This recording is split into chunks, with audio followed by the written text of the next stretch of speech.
weird because I'm also on like Facebook groups related to this convention, and it's not people who are like, I do comedy shows about this. They're like, I swear to God, this is not a joke. One woman was like, well, I'm gonna have to say goodbye to my podcast after 125 episodes. My podcast about pickles is finally coming to an end. I'm like, that's 2 years. How'd you get 2 years out of pickles? Hey, you do not know how deep and wide the vast world of pickles is. No, I didn't, because I commented on it saying, how the fuck did you get 125? She goes, I know a lot about pickles, Scottye. And then like 2 minutes later goes, I see you're from Alabama. Have you tried this pickle? And I'm like, what? How did you just know that? Scottye, no. What was the name of the pickles? Hold on, let me see if I can pull it up. Yes. Welcome to Pickle Boys, the weekly podcast about professional wrestling and pickles. We're hitting that real niche in between the two markets. Actually, you should have asked her what the numbers she pulled in for those 125 episodes. I bet they're better than ours, which is a real show for where we are in the podcast.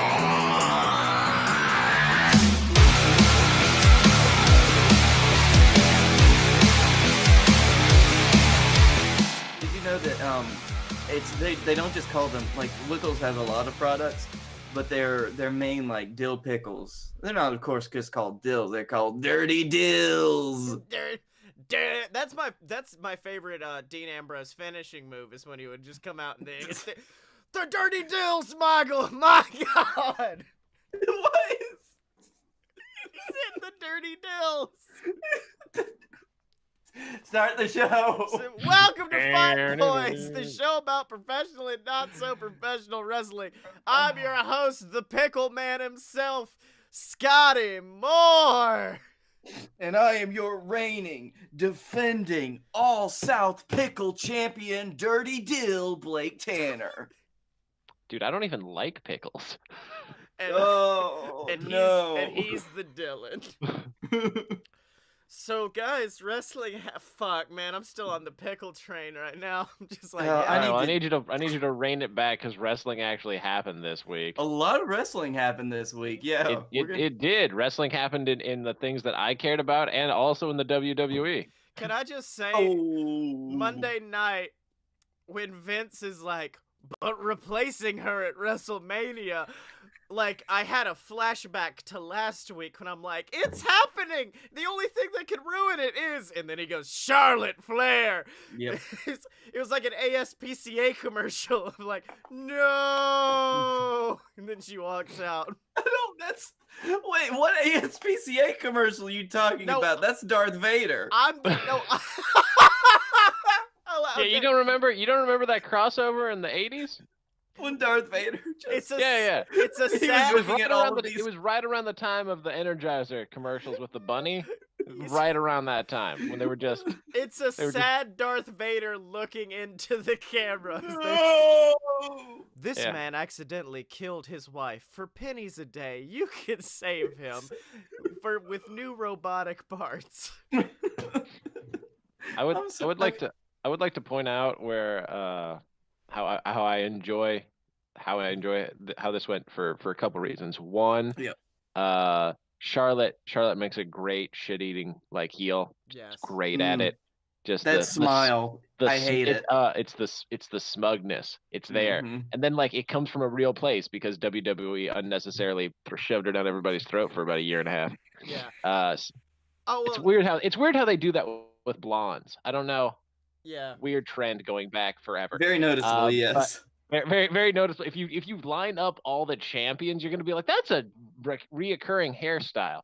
My favorite tweet was from Charlotte after that happened, and she just said, "Oh well, I didn't realize so many of you people were going to be upset that I was added to this match. Here, I'm gonna go to Vince right now and demand that I'm removed from the match, and it's changed immediately." Just kidding. Fuck y'all. Oh, I will say, I didn't care. I didn't give a single, like, fucking shit about anything that happened on Raw this week, as far as I know, except for the last 2 minutes. See what I cared about was the fact that Elias jobbed to commercials and cutaways. Oh my God, you're right. And then B, Becky Lynch acknowledged Finn Balor's abs, and that's just the most hilarious shit to me. Abs are Oh. so awesome, by the way, just nonchalantly. Mhm. You guys are You guys are forgetting probably one of the top things to happen on Raw. One of the top. Oh, you mean with the top guys? Yeah, with the top guys, You mean, yeah, you mean the the top people guys. you mean the people that took 12 tries to win the championship Yes. from a guy that got kicked out of 2 other tag teams, and then the forgotten ghost of NXT champions past? A You mean the disgrace. guy? You mean that team? You mean the guys that won the new championship belts that are just big participation trophies? Look, Yeah, I'm that's- saying for a very long time I've just said no to the WWE Raw Tag Team Champions, but now I say yeah. I'm happy it happened, but it does feel straight up like we can't lose these guys. Give them the titles really quick. And then in 2 weeks, like Braun Strowman and a third grader is gonna get it from them. Yep. No. I look forward to WrestleMania when Edge and Christian beat them in a match that involves no actual wrestling. They just hit them with a chair, Yeah. and then they just concerto pin them, and then they're like, "We abdicate these. These look like licorice," and then they just put them down and leave. We It's just literally part of an can't ENC defend these. Yeah, literally, the whole thing is just a live ENC bit. That's all it is. Oh fuck. It's amazing that you say what you say, Scottye, the words that are coming out of your mouth, because it's like, oh man, we don't want to lose these guys. We can't lose these guys. They're such good tag wrestlers. I mean, we booked them like shit forever, and we made them terrible. But damn, if we lose them, that'd be like if they were upset if they lost Gallows and Anderson. It's like, oh man, we can't lose these guys. We only nothing with them. They had that. Remember, they had that show that people liked that we decided not to continue. Yeah. Remember, you know how they're still somehow over despite the fact that we only have them show up 5 times a year. Yeah. Like they're like the Ascension at this point. They're Bald Ascension. That's what they are. I think it's like, okay, imagine Voltron. You can't do much with his foot, but if you give Voltron his foot back, it gets a lot more scary. Gallows and Anderson are the foot of AEW's Voltron. They're still doing a lot without that foot, but if they give him the foot back, oh, it's all over for WWE. That's like I feel like they were never a threat to go back to New Japan just because you know, Abs Hoot was never going to leave his hot Asian wife and, like, you know, go across the ocean for months at a time. Leave that especially damn with his new hot house. Asian wife. Hot Asian wife. But now that AEW is a thing, holy shit, can you imagine? Like I really wish I wish that, like, contracts and everything, like, in other professional sports were, like, as public as they are in for professional wrestling. Because holy shit, the speculation and stock rise. If I knew when the fuck the Good Brothers contract were up, I would be like, they're coming back at Double or Nothing. Yeah. After the main event of the Lucha Bros versus fucking Young Bucks, all of a sudden the Hoots show up and they fucking big booted Doom on Nick Jackson, and then like, holy shit, dude, I would flip a table. I'd mark so hard. Yeah. That'd be absurd. That would be a good moment. Damn, too bad it's not happening anytime soon. Yeah. No. They'll be at All In third time's the charm. Yeah. I will say, too bad. Even if it did happen at Double or Nothing, we wouldn't be able to see it because they sold their pre-sale out, and they also sold out the rest of the venue in like 12 minutes. No. 4. They sold out the entire fucking minute. minutes. Yeah. 4 minutes. They cut down on they're cutting down on their personal best. At this point, why don't they just run the Garden? Like, really, what are we waiting for? Yeah. I was surprised when they ran it the second time. I was like, you guys did 10,000 tickets in 10 minutes. I feel like you can sell out the Garden at that point, like in September. I just realized that the Double or Nothing, it didn't mean doubling the seats. It didn't mean doubling down on what they, wanted to do. It's just they wanted to double down on how quickly they could sell out an arena. And they did, by God. Yep. Is it not? I thought it was 20,000 seats for some reason. Is it not? No, Shut it's the fuck up. Exactly 20,000 seats more. Exactly. Not a single chair more. Who was the original bet with? I can't remember. Was it Meltzer? It was Meltzer. It was was? something Meltzer said kind of offhandedly, where he's Yeah. like, "Well, no one other than WWE is going to sell out a 10,000 seat arena." But I don't think it was. He wasn't challenging anyone. He just kind of said it he was just offhand. saying like nobody currently had the ability to pull that kind of draw because ROH didn't have it. Yep. New Japan wasn't set up in the States. He was like, nobody currently outside of WWE can do that. And then Cody was like, hold my beer. I can, sir. That's why the third one. The third one won't be third time's the charm. Third one's just called "Fuck You, Meltzer," and that's when they run the garden. Fuck you, Dave. Fuck you, Dave. Welcome to Fuck Dave, the third greatest pay-per-view of the year. So what if Fuck Dave was their WrestleMania? That's their WrestleMania. Welcome to Fuck Dave 28 live in Miami. No. I want Omega Mania. Oh yes. Because while I'm really sad that my favorite wrestler left my favorite promotion, man, is there not like a lot of hype? I'm like, oh man, he has full creative control. This is like a Hogan situation, but if Hogan wasn't a douche and like is willing to put people over for a story, whew.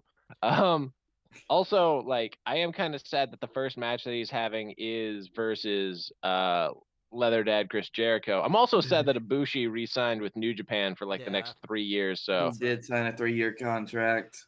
So I don't get to see that conclusion where he actually finally beats Ibushi until they're both 40. But they'll still be in such amazing shape then. Yeah, they'll be fine. Leather Daddy will teach him how to do DDP. Yeah.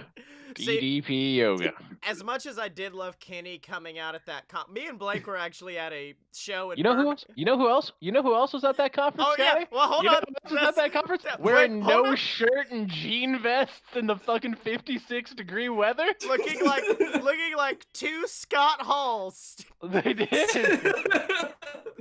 Well, I mean, I thought we had them as a lock for JWF, but apparently they were like, they haven't paid us yet. Let's go sign with AEW.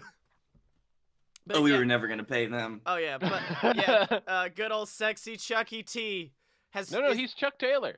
Oh, is he? He's straight up Chuck Taylor.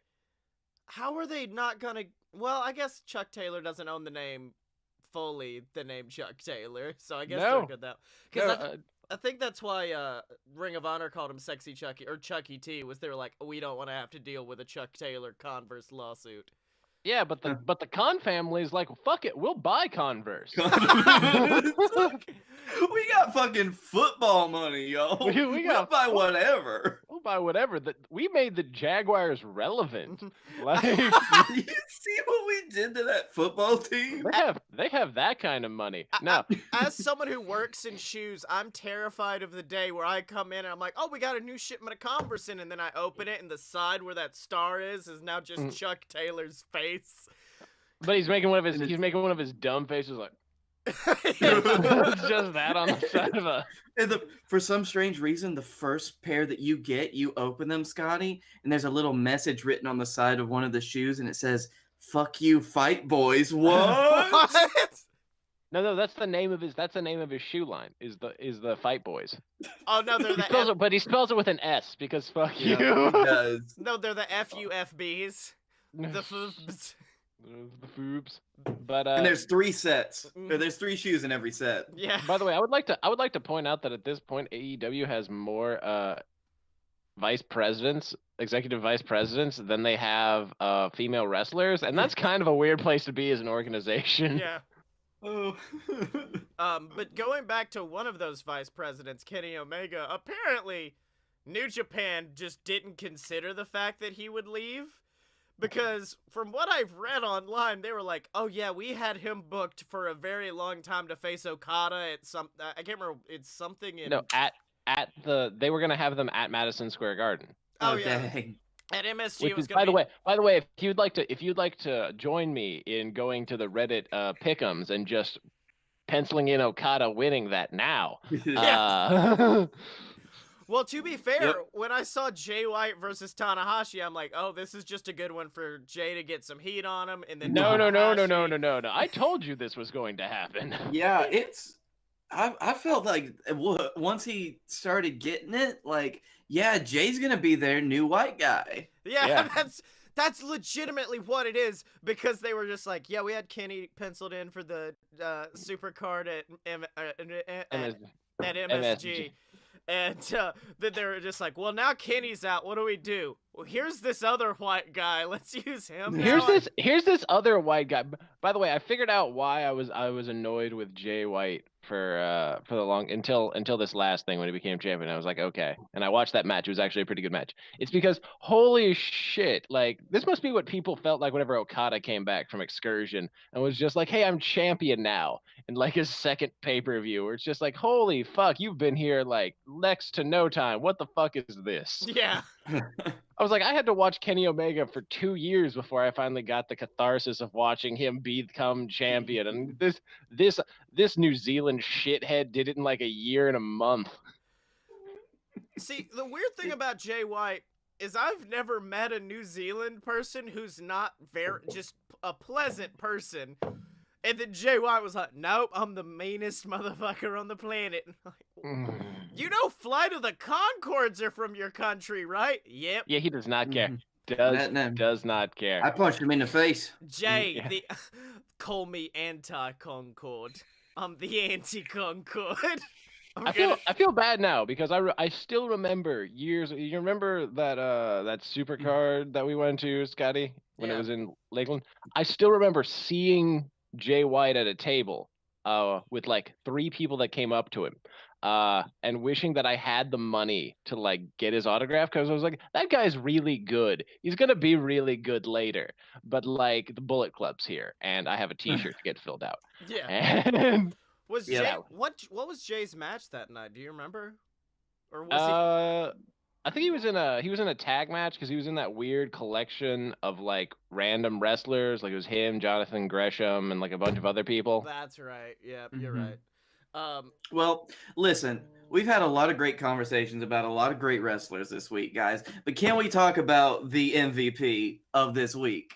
The most valuable dad. Papa Daddy. World's best dad until I have my baby, Kofi! SOS.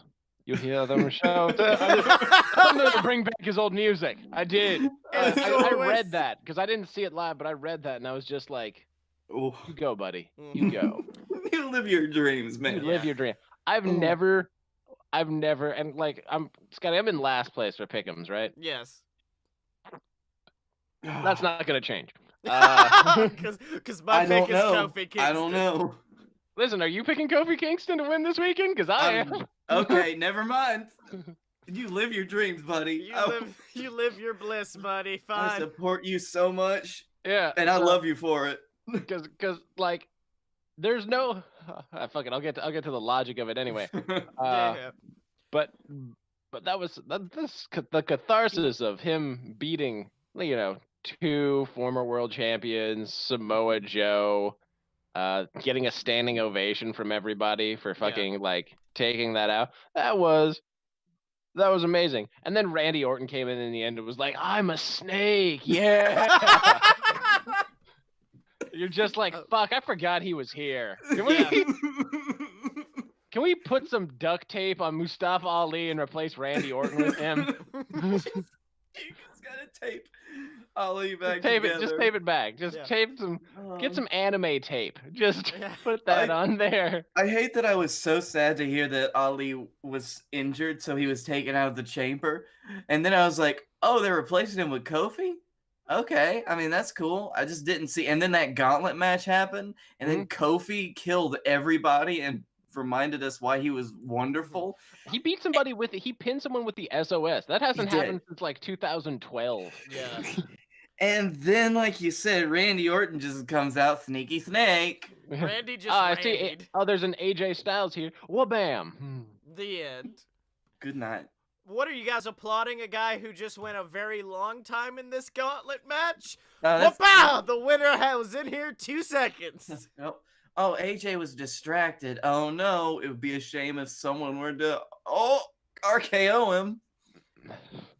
He done got RKO'd. I will say my favorite tweet to come out of the situation was from Big E.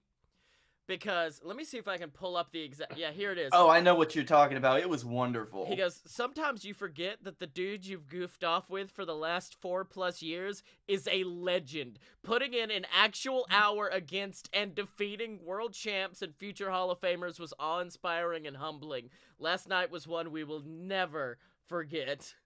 Yeah. I know he's not going to win, but, like... I'm in last. Like, So, got nothing to lose, baby. Got nothing to lose. Got nothing to lose. We for some reason didn't come up with a punishment at the beginning of this for coming in last. So like I have nothing to lose. I already put up like everything during the G1. So I've already like risked it all once this year. I don't give a shit. Yeah. I will say that I forgot what I was gonna say. Could we just That's talk fair. about the Can we talk about how Asuka wasn't on the Go Home show? Oh, Yeah, yeah. Asuka's just not here. I mean, she doesn't have a match at Elimination Chamber, does she? Yeah, even despite being the other champion, like no, she's just an afterthought. Fuck, she Just, like, is. How did I forget that? I saw someone on Reddit post earlier today. It's like, when we said that we wanted Asuka booked like Brock Lesnar, we did not mean this. We didn't mean the schedule of Brock Lesnar. I mean, granted, if that gets her more over, if she just shows up and like fucking show up, wreck people, leave, I'll accept that. Yeah. Like, I mean, I'll bow down to our new like distant empress. But it will be fantastic the moment that she actually decapitates someone with her thighs. I mean, I'm looking forward to that, but still. I still don't know who the fuck she's facing at WrestleMania. There's There's Charlotte's gonna be in this nobody. triple threat. That's once again, I saw this on Reddit, and they said that it's because the just the level of the women on SmackDown. It goes like, okay, you got the good ones. There's like 3 of those, and everybody else is just kind of meh. She's either facing Sarah Logan or Mandy Rose. That's it. You have 2 options. Yeah. Yeah, no one else has been built up. Unless they do like a 6-man for the thing.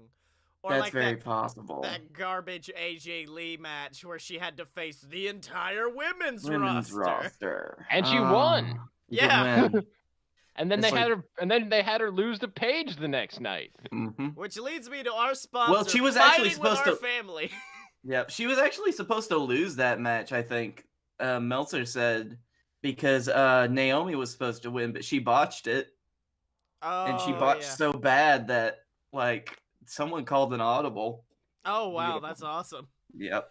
Actually, but going back to her, I think it's like Becky, Naomi, like they're the only 2 that are actually good or have been there for long enough that you would have a good viable contender on SmackDown. Okay. And everybody else is just kind of meh. Look, Naomi is reliable, but I don't see her as like a WrestleMania caliber person. It's a battle of the hip attacks. The rear view versus Asuka's murder butt. You know. Can we just have Mickie James just show up? What's she doing? Can she show up and put on like that NXT that she had against Asuka, like that level match? Yeah. That would be good. I'd accept that. That's a good third match on the card, right? Yeah, that wouldn't be bad. Or okay, look, we still have Fastlane because WWE's throwing in more pay-per-views. Fuck, I forgot. What? Yeah. Charlotte versus Becky for the opportunity to face Ronda Rousey. Becky wins. Charlotte goes back to challenge Asuka. Almost as if WWE in that one match goes, I'm sorry. The problem is they won't say I'm sorry. They'll have Charlotte win again. And then Yep. It's been I don't want to interrupt for too long, but it's been such a weird storyline with Becky over the last couple of weeks. Can we just acknowledge that? No, because they don't know how they want to play it because they're this thing of like, yeah, you guys have the power. Except Vince McMahon is here and like he just put his grapefruits on the table and said no, and we're totally not questioning that. We are totally not questioning it. That's basically how that entire segment went. I wouldn't question if Vince put his grapefruits on the table either. I'd be too scared. Yeah. So like his daughter and his son-in-law were both like, we accept this. You apologize. Like, we've kicked the shit out of people for shitty reasons. Like, we know how it is. It'd be like that sometimes. And then they left. And then he came out and said, I don't accept your apology, even though I wasn't the one that got assaulted, but apparently I'd like to be. And I look forward to Becky Lynch hitting an old man with a steel chair. I'm gonna fucking make that into a GIF. I'm gonna post that shit on Reddit every 3 days. I cannot wait until she actually breaks his arm off Yeah. and beats him to death with it. Also, I just want the segment where she puts the disarmer on Vince McMahon. That's all I want. I want that, and I want. yeah. Mm-hmm. I know they'll have security pull her off. I also love the fact that anytime there's the women on the roster, they do send out an equal amount of security as they would from the male participants, despite the fact that like what? like there's 8 of you. You combine to 4 times her body weight. Just lay on her. Just like dead weight and just lean. Like it's Matter like of fact, she does CrossFit, but she doesn't do that much. Like I feel No. like you guys can like fucking take her down. as a matter of fact, I feel like that tactic works with most of the roster except no, for you could- Braun and Brock. You could Maybe totally, Samoa Joe. you could totally do that to Chad Gable. He wouldn't have shit to do about it. He'd be like, I have Greco-Roman. Whoa, what is this? Like, Also, fun fact: while this whole conversation has been happening, we got we got raided on Twitch by Ritual Misery, a fellow podcast, and just holding our title of worst show of all fucking time, we're back down to 3 viewers after that. They were like, "We're raiding," but no, leave quickly. But thank you so much. Gasser, thank you so much. Yes, thank you for the raid as well. But you know who I'd also like to thank?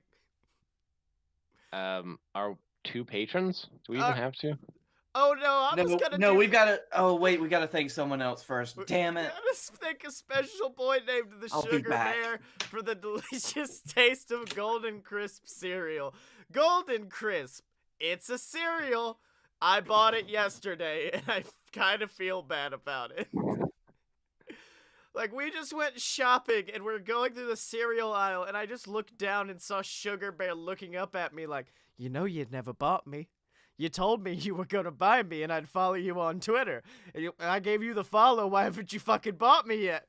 So, just to make the Sugar Bear feel decent about his stuff, enjoy some Golden Crisp. Also, donate at patreon.com/loadofbs like Gaster does. So, while Blake is gone, Dylan, we need to do a little something. I think we need to congratulate a special boy on his special new thing. So I want you to congratulate him on getting the contract, but then also add that we know for a fact he's the lowest paid member of the roster. I was gonna say, good work riding Greg's coattails. I mean, no. He would totally agree with that. He said that shit. He said that shit before. We just need to make it very obvious that we know he is not being paid. Yeah. We're like, hey, congrats on that. Actually, congratulations on the AEW contract. We assume that your contract has 1 less 0 than the rest of the roster. All right. I actually have to log into the Fight Boys account on the new Scottye 5000 right here next to me. Does the Scottye have a Golden Crisp sticker on it? Yes, it does. No, at one point I think I'm gonna me and Shawn Michaels are gonna do a bit, and then I'm gonna shove his. No, me and Chuck Taylor are gonna do a bit, and I shove his head through the Scottye 5000 during my epic heel turn. Wow. Why would you? I think why that would you mean blind that. Oh no, I think that. No, look at that cowardly Chuck Taylor.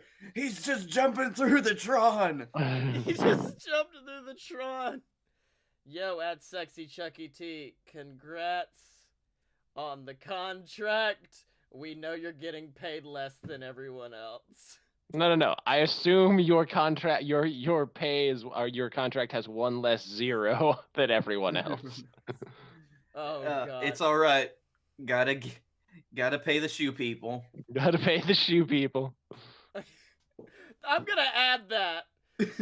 Hashtag gotta pay shoe people. Gotta pay Converse. You could probably name drop Converse. They don't No, at Converse. I Yeah, like- at Converse. I like the shoe people better.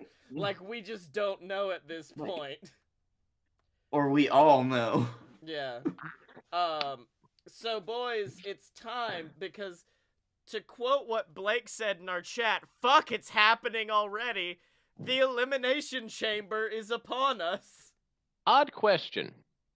The women's tag team match, that's an Elimination Chamber match, right? Yes. Oh my god. I am so thrilled about the clusterfuck that's gonna be. It's Oh, gonna be mama. either really good or the worst thing that's ever happened. No, the worst thing that ever happened already happened. Because you remember there was the IC Elimination Chamber a few years ago where Dolph Ziggler had to tell people what the fuck to do Yeah. because fuck. nobody knew their spots. Oh, Jesus, that was the one where Mark Henry's glass broke too early, and he was like, should I go out? Should I stay in? Should I go out? What do Oh, I shit. do? Yeah, and then Ryback was just a dumb fuck. Yeah, it was Yeah. great. Kalisto fucked up his Yep. spot of just jumping off the cage. It was the worst thing ever. I forgot how much of a mess and that was the first time they brought the chamber back after like a year or two off. Yeah. They brought it back for its own pay-per-view. They had the tag team one as well. They had the tag team chamber. You remember that clusterfuck too? They were Oh, like, "Hey, we'll yeah. just shove 4 people into one of these pods." The I tag, mean, we're I gonna- thought that tag chamber was decent, I thought. No, it was, but everything was decent compared to the IC chamber. Yeah. Mhm. So You could have had 4 amateur wrestlers in pods and like had them go out there. Yeah. That would have been that would be amazing. Somebody book that. So let's get into some predictions. A no disqualification match of Baron Corbin versus Braun Balor? Oh, no, Strowman. The big boy. Sure, yeah, we'll go with Baron Corbin. What? Are you gonna take Brunch Boy? Oh no, the Brunch Boy's too busy defending his JWF World Heavyweight Championship to focus on this match against the Lumberjack. I've got the Lumberjack, baby. Blake, when you said, I just realized you said the big boy, and I automatically assumed Braun, but they're both fairly big boys. No, Yeah, no, but no. in a- One of them looks like they ate the other one. Yes, in a match with Braun Strowman, there is only one big boy. Yeah. Unless he's fighting the Big Show. Yeah. Well, no, that's the Big Show, not the big boy. Oh, okay, there you go. All right. Yeah. Bobby Lashley and Lio Rush versus Finn Balor. Did you even ask about who I was gonna pick for that one? You said the big boy. Okay, I'm just saying. Shut the fuck up. You said the big boy Ryback. Okay. Bobby Lashley and Lio Rush versus Finn Balor, handicap match for the IC title. Oh yeah, no, Finn Balor by pinning Lio Rush. That would be good. Oh, yeah, Oh, it would wouldn't it- be. What if I didn't know it was a handicap match. Yeah. What if Leo pins Finn and then Lio Rush is now the Intercontinental Champion? Man, that would be such a drop off in champion quality. Oh Yeah. man, that would really suck. They're gonna do it, aren't they? Go for it. Yeah. He hits Rush Hour on Bobby and then pins Bobby. And then And then pins Oh, Finn as shit. well. No, I'm gonna keep it on Bobby for right now. After Leo does some bullshittery at the end of the match. I think Leo's going to end up costing Bobby the match. So I'm gonna give it to Balor just because I need some hope in this world. Okay, I'm fine with that. A match that I'm excited for, but I know is probably gonna be bad. Ruby Riott versus Ronda Rousey. No. That match is probably going to be match of the night. Yeah. Actually, no, I take that back. The chamber match is going to be match of the night because look at the stacked fucking that is early 2010s stack. That's like the one that had Batista and the Undertaker in it, and the Undertaker did that cool like tombstone reversal spot. Like it's that level of stacked for that chamber. And weirdly enough, it's still got Jeff Hardy in it, so it's 2010 stacked. No, the longevity of that man. I swear he doesn't have bones. Someone tweeted a picture of the Elimination Chamber poster, which has like a picture of Daniel Bryan and a picture of Randy Orton and like everyone around it, and then Hardy fully decked in his face paint. And the caption said, "Go around at work and ask your coworkers which of these men is named Jeff." I would love it if all of them were like, dude, that's Jeff Hardy. Come on, what are you talking about? I got this. I used to own a pair of those pants. Yeah. I haven't watched wrestling in 10 years, but that's Jeff fucking Hardy, dude. But no, speaking of stacked Elimination Chamber matches, we gotta talk about the famous one with Daniel Bryan and I mean, we're all Ronda's winning, right? Yeah, we're just kind of this is now just normal. But listen, I want you to know this match will raise Ruby Riot's stock. I think it will. As a viable contender. This will likely be just as good, if not slightly better, than the Sasha Banks match. I have that much faith in Ruby. Anyways, Daniel Bryan and Santino Marella putting on just the greatest Elimination Chamber match. A match when Santino Marella made you believe that they would put the belt on Santino Marella. I want you to know that was a moment in history where collectively a stadium of over 12,000 to 15,000 people all collectively stood up and was like, holy shit, they're gonna give it to the comedy guy. And then Daniel Bryan was one of 3 people to kick out of the Cobra. Yeah, I mean, it's the hardest I've ever cheered for the Cobra, not because I wanted Daniel to lose, just because I'm like, I want to see if they got the balls to do this. Come on. They don't. Yeah. And they didn't, but they did have the balls to take the championship off of Daniel Bryan the next month in 12 seconds. Yeah. Buddy Murphy versus Akira Tozawa. No, it's gonna be Buddy Murphy. It's gonna be Buddy Murphy. I got burned last time. I love Akira Tozawa yelling though. Yeah. I really wish he could yell "shut the fuck up" at the crowd though. I'm gonna stick with Buddy as well, mostly out of game theory more than anything else at this point. Shut up. The Miz and Shane McMiz, the team Miz versus Usos. I don't want to say McMiz. Shane needs a match at WrestleMania, and he's gonna get a tag team championship match, so they're gonna keep it. Yeah, McMiz.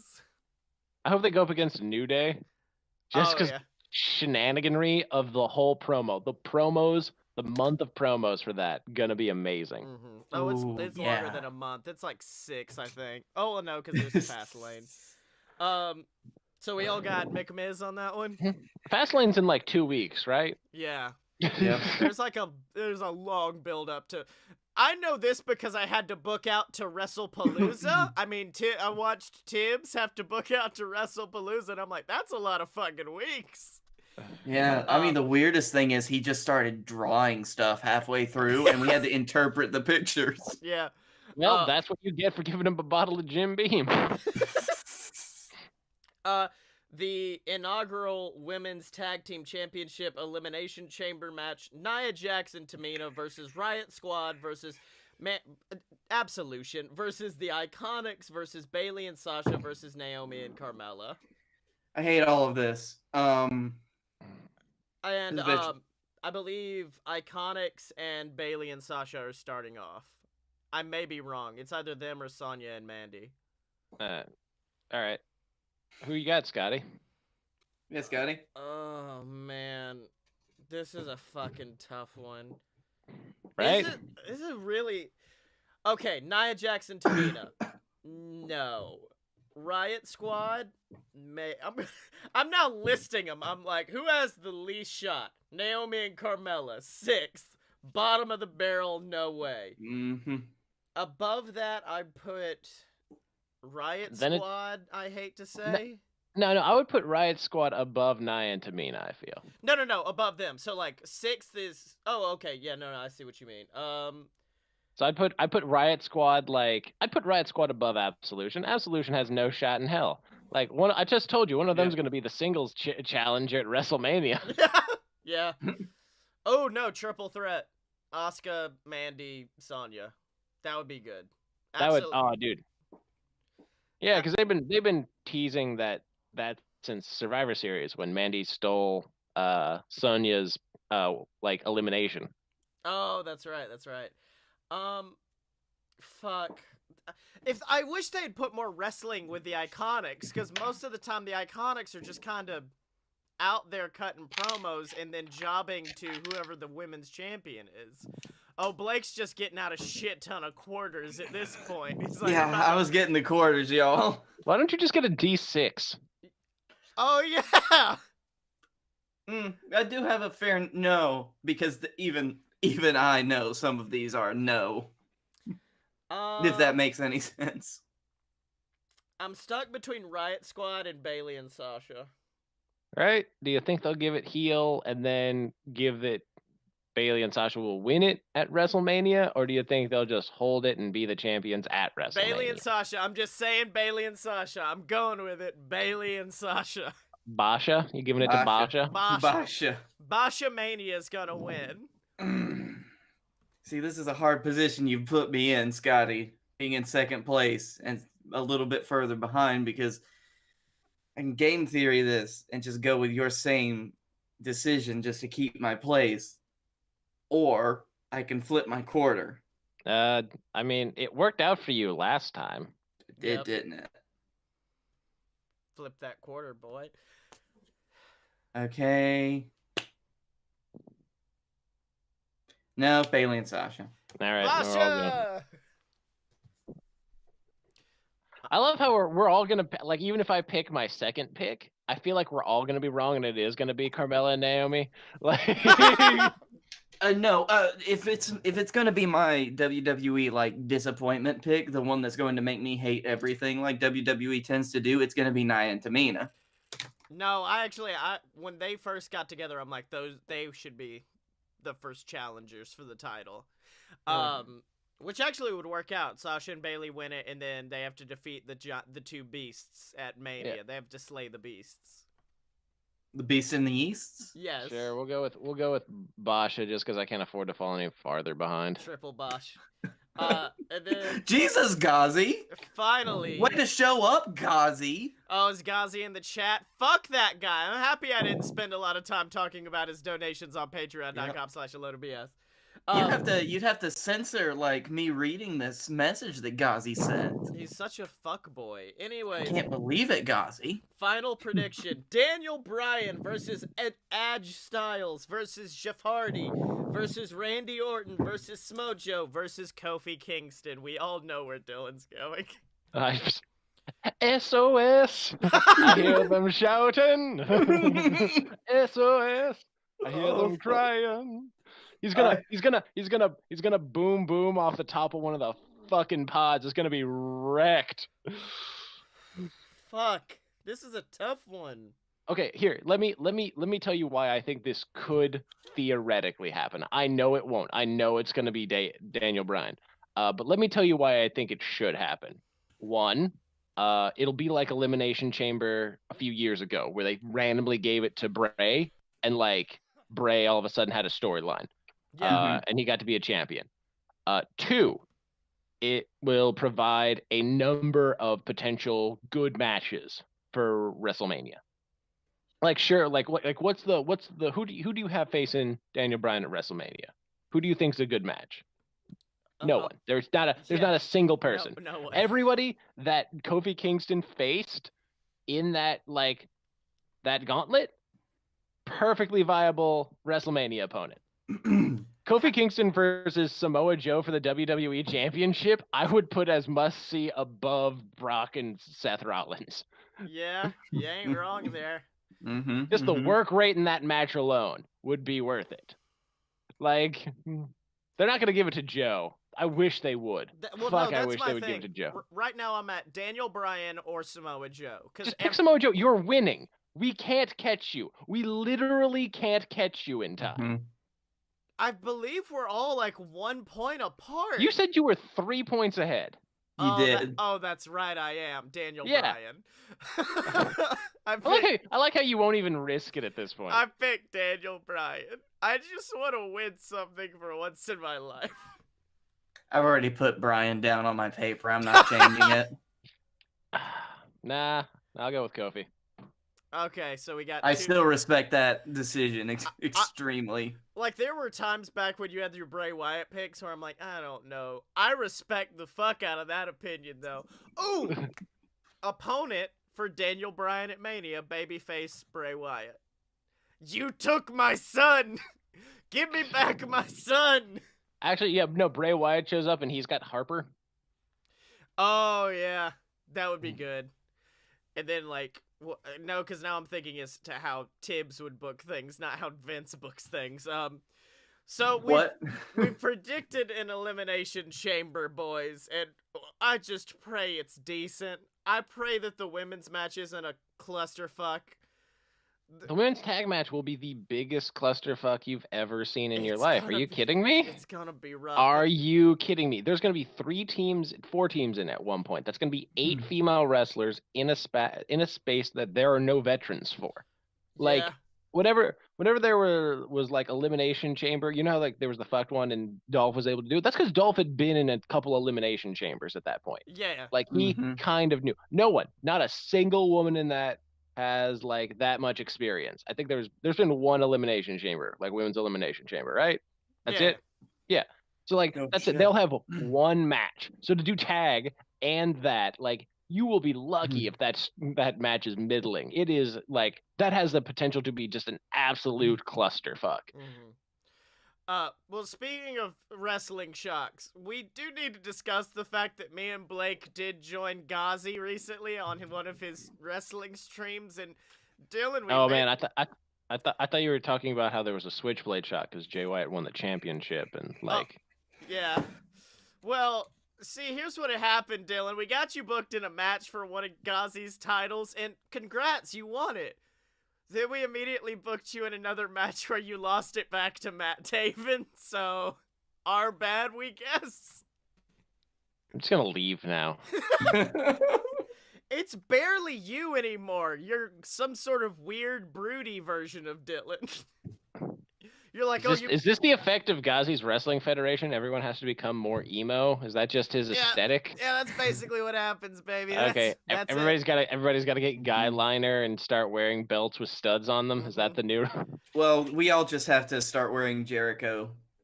Okay. You go shopping. Is that the name of Ghazi's federation? The Leather Daddy Federation? LDF. LDF. Leather Daddy Federation. Oh man. But you know where you can go get stuff that all the great leather daddies wear? That is not an endorsement I think we want. I really don't.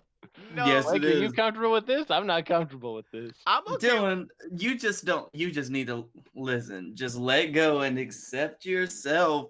Release your inner leather daddy. All right, I'm leaving now. This is the end of the show for me. I'm just saying, I'd love if Chris Jericho had a shirt from merch.aloadofpurebs.com, the website where you can get all of the merch for all your favorite BS Network programs, from A Load of BS to Fun Fiction to, of course, the Fight Boys. And in addition to that, we got shirts for your favorite JWF superstars. Blake, name your favorite. Who's your favorite boy in the JWF? Who is it, baby? Oh, were you talking? I was really paying attention to chat. Who's your favorite? JWF, who's your favorite, baby? Canada Charlie. He's got a shirt. Dylan. What? Who's your favorite? Who's your favorite JWF superstar? I'm doing a bit here. Canada Charlie. He's got a shirt. And you know who my favorite is? Canada fucking Charlie. He's got a shirt at merch.aloadofpurebs.com. But now, boys, we've spent a lot of time being fuckwits. So we need to give the time to someone else and let them be fuckwits. So it's time to turn things over to Captain Tibbs and Silver Spoon for another episode of JWF Monday Night War. Welcome, ladies and gentlemen, to JWF Monday Night War. I'm your host, Silver Spoon, joined as always by a man who drinks expired milk and does it with a smile on his face. It's Captain Tibbs.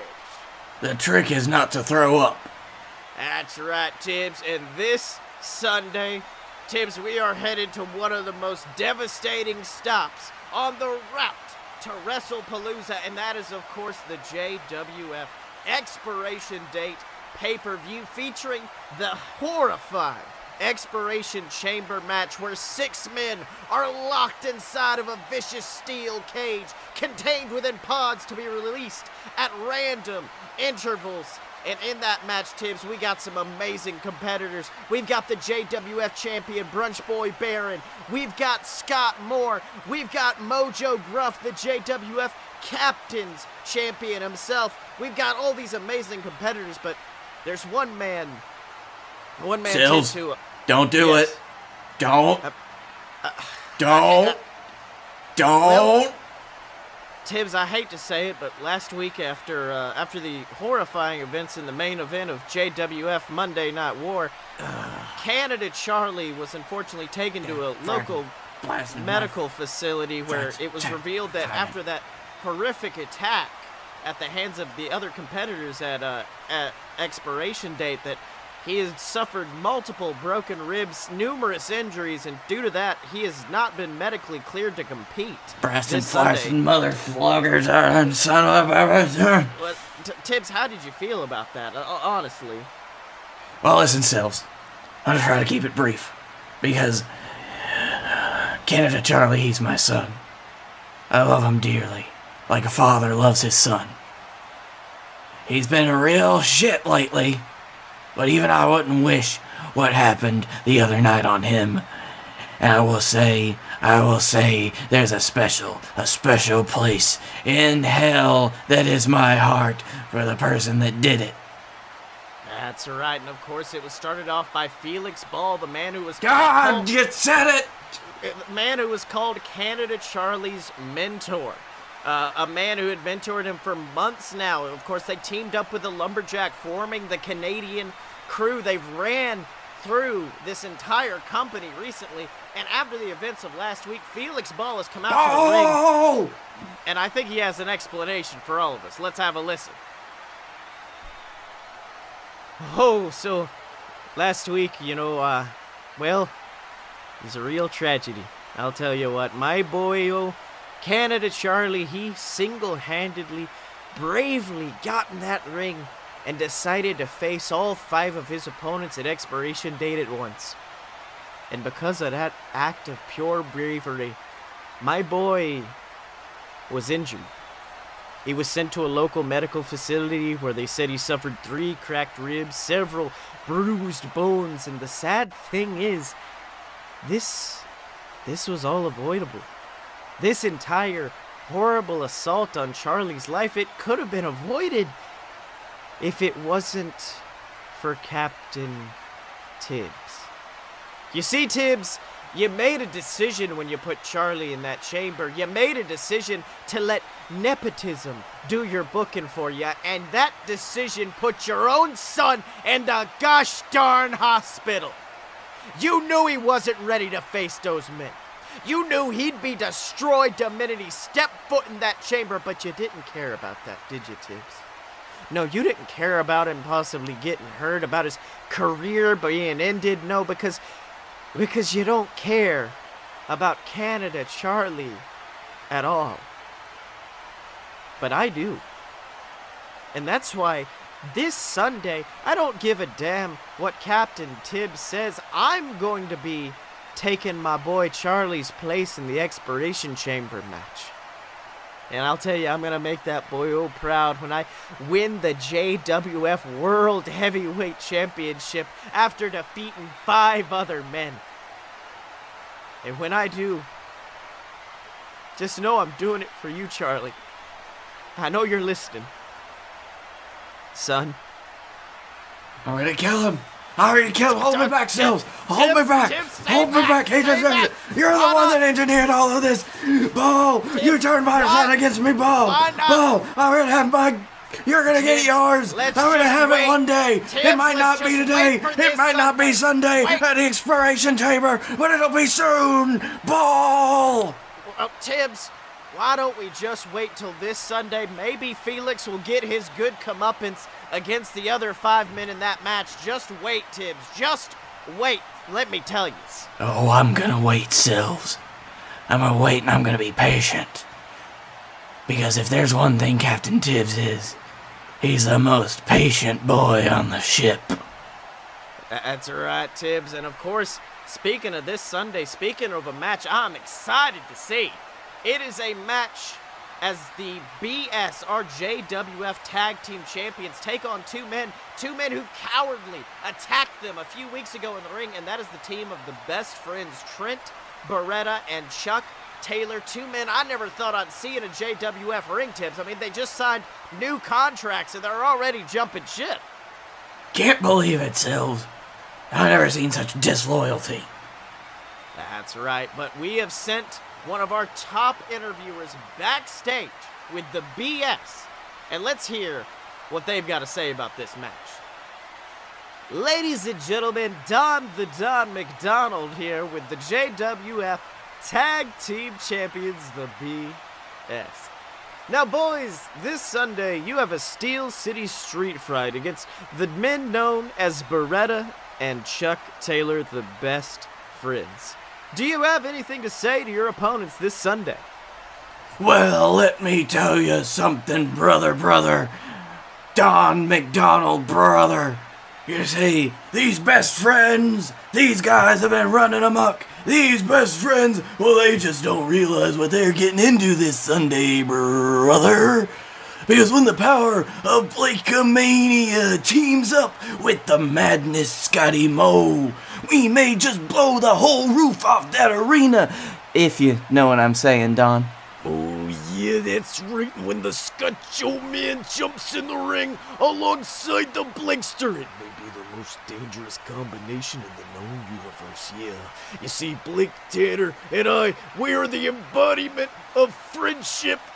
When you get the crazed, reckless abandon of Scottye Madness teaming up with the focused energy of Blakeomania, oh yeah, it's something that the best friends, they just don't know how to handle, dig it?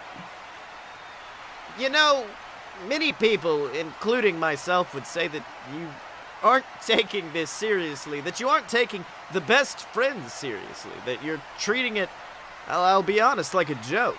Can we just get a serious answer about your match this Sunday, please? Oh my... Okay. You want serious, McDonald? Alright, let's get serious then. Scottye and I, we're always serious. That doesn't mean that we can't have a little fun along the way, but if you want a real, true, down-to-earth Blake and Scottye answer, me and Scottye, we're no stranger to people invading the JWF. We've seen guys from WWE, we've seen guys from New Japan, all over the world, anywhere, everywhere. They've come into the JWF, and we, specifically, have sent them packing just as quickly. No matter what the best friends' new employers think they are, they're not all elite. We are. Yeah, because you see, McDonald, the JWF, well, we're the elite company in wrestling right now, despite what a lot of people claim. And this Sunday, we aim to prove that against the best friends, because that's just what we do. So, in all honesty, I know you're asking, why are we not taking this seriously? Why aren't we taking Beretta and Chuck Taylor seriously? It's because we don't aim to. We don't have to take them seriously. We don't have to take this match seriously, because as far as we're concerned, if it ain't JWF, it ain't elite. And because of that, I've got just one question for the best friends. Are you with me, Blake Tanner? Oh yeah, brother! And that is, are you ready? No, I said, are you Oh my God, Tibbs! The best friends from out of nowhere jumping the BS from behind, putting the boots to him, slamming him into that concrete. This is horrifying. They were just getting to the best part, damn it. That's right, Chuck grabbing a garbage can, crushing it over the back of Scottye Moore. You can see the welts growing on the former tag champion's body. And wait a minute. Oh my God, he's going over to help Beretta. What are they doing? The best friends have picked up one of our monitors backstage, and oh my God, Tibbs, they've smashed that monitor over the skull of Blake Tanner. Glass, sparks flying everywhere. This is horrifying. I can't believe what I'm seeing, Sills. This is utter humanity. That's right, Tibbs. I mean, who knows if the BS are even going to be able to make it to their match this Sunday after that horrifying assault. This is unbelievable. I think they're bleeding. They may be bleeding. They are men. They can bleed. But of course, speaking about things that are unbelievable, Tibbs, I'd like to take you a few weeks back to when those men, the BS, took on the VWO, the former tag team champions, in a rematch for the JWF Tag Team Championships. And during that match, Griffin Cloud's tag team partner Travis turned on him, leaving him alone in the ring to lose that match after a vicious assault from the BS. And ever since, Travis just hasn't seemed the same. He hasn't seemed to be on the same page with his brother. What do you think? You know, Sills, a year ago I would have wanted nothing more than to see what I saw the other night. But I just don't know what Travis Cloud's intentions are. That's right. I don't know what he wants for any of us. That's right, Tibbs. And of course, last week, Griffin made a promise to his brother, a promise to allow him to come out and speak tonight. The first time we have heard Travis Cloud's voice in a very long time in this company, and Griffin's in our ring right now. So let's hear what he's got to say to his brother. Ladies and gentlemen, I think it is high time that someone in this company is given a chance to speak.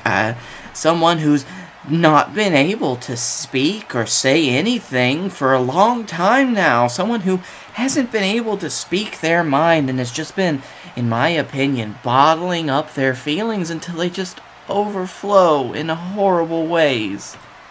And that's why, despite everything that's happened in the past few weeks, I need to invite my brother Travis out to the ring right now.